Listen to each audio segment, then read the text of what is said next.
दोस्तों, हम रोज सुनते हैं कि इंडियन रुपी ने रिकॉर्ड लो हिट किया है अगेंस्ट यूएस डॉलर और अभी के टाइम पे रुपी ने डॉलर के मुकाबले में 12% वैल्यू खो दी। इंडियन रुपी ने 30 अप्रैल को डॉलर के मुकाबले में 95.33 ऑल टाइम रिकॉर्ड लो हिट किया। मतलब एक यूएस डॉलर खरीदने के लिए आपको 95.33 इंडियन रुपीज या तो देने होंगे या फिर लेने होंगे। 2026 के शुरू में एक डॉलर 90 रुपीज में मिल रहा था और एक साल पहले इससे भी कम से कम 85 में, यानी पिछले 12 महीनों में रुपी की वैल्यू में 12% की गिरावट देखी गई है। नॉर्मल तौर पर रुपी डॉलर के मुकाबले में 3 से 4% ही गिरता है। इतनी तेज गिरावट सितंबर 2013 की याद दिलाता है, जब जनवरी से सितंबर तक रुपी ने 12% वैल्यू खो दी थी। ये बात सिर्फ इंडिया की नहीं है, बल्कि बाकी कंट्रीज की करेंसी की वैल्यू भी डाउन होती जा रही है अगेंस्ट यूएस डॉलर, जिसमें इंडोनेशिया, ब्राजील, साउथ अफ्रीका और टर्की जैसी कंट्री शामिल है। ये सब इसलिए हो रहा है क्योंकि यूएस सेंट्रल बैंक एफईडी ने अपनी क्यूई यानी कि क्वांटिटेटिव ईजिंग पॉलिसी को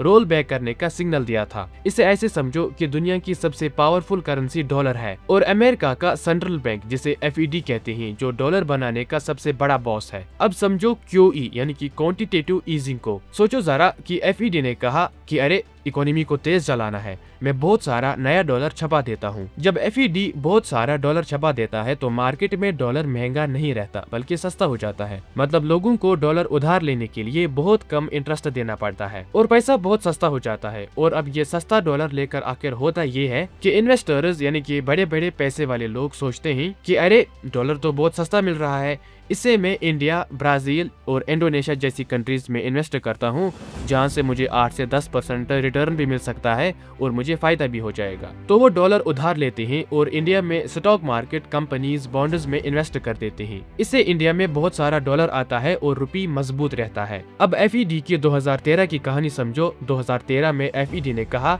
कि बस अब बहुत हो गया, अब मैं डॉलर छपाना कम करूंगा। इसका मतलब अब डॉलर सस्ता नहीं रहा, अमेरिका में इंटरेस्ट रेट्स बढ़ेंगे और डॉलर उधार लेने में महंगा पड़ेगा। और अब वही इन्वेस्टर सोचते हैं कि अब हम अपने पैसे को अमेरिका में ही लगाएं तो बेहतर है, क्योंकि वहाँ भी इंटरेस्ट रेट बढ़ रहा है और रिस्क भी कम है। तो जल्दी जल्दी इंडिया और बाकी कंट्री से अपना पैसा वापस निकाल लेते हैं। जब इंडिया से इतना सारा डॉलर बाहर चला जाता है तो डॉलर की डिमांड बढ़ जाती है और रुपी की डिमांड कम हो जाती है। इससे होता यह है कि डॉलर और ज्यादा स्ट्रॉन्ग और रुपी वीक हो जाता है। एक छोटी सी मिसाल से समझो, आपके पास एक दुकान है।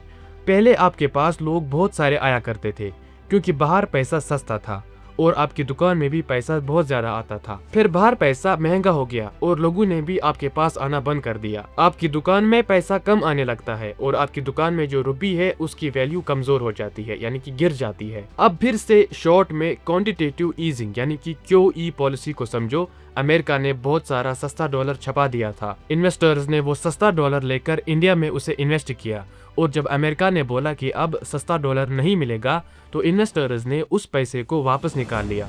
इससे हमारा रुपी गिर गया। अब इस कहानी को समझने के बाद स्ट्रेट ऑफ हॉर्मुज की कहानी को भी समझो, क्योंकि ये हमारे रुपी को गिराने में एक अहम किरदार अदा करता है। स्ट्रेट ऑफ हॉर्मुज जो पर्शियन गल्फ को अरेबियन सी से जोड़ता है और यहाँ से तकरीबन दुनिया का 20% ऑयल गुजरता है। सऊदी, कतर, यूएई, इराक और बाकी कंट्रीज अपना सारा तेल इसी रास्ते से भेजते हैं। जब ये रास्ता बंद हो जाता है तो दुनिया की ऑयल सप्लाई रुक जाती है और तेल महंगा पड़ जाता है। इस वक्त जो वॉर चल रही है between Iran, Israel and US, उसके बाद ईरान ने स्ट्रेट ऑफ हॉर्मुज को इफेक्टिवली ब्लॉक कर दिया और फिर यूएस ने भी काउंटर अटैक्स किए ताकि शिप्स सेफली वहां से गुजर सके। इस वजह से बहुत सारे ऑयल टैंकर्स रुक गए हैं और ट्रैफिक ऑलमोस्ट बंद है और इसका रिजल्ट ये निकला कि ग्लोबल ऑयल प्राइसेस बढ़ गए। अब ब्रेंट क्रूड 110 से 115 डॉलर तक हो गया है और ये नॉर्मल से भी ज्यादा है। अब इस बात को भी समझो कि इसका असर हमारे इंडियन रुपी पर कैसे पड़ रहा है।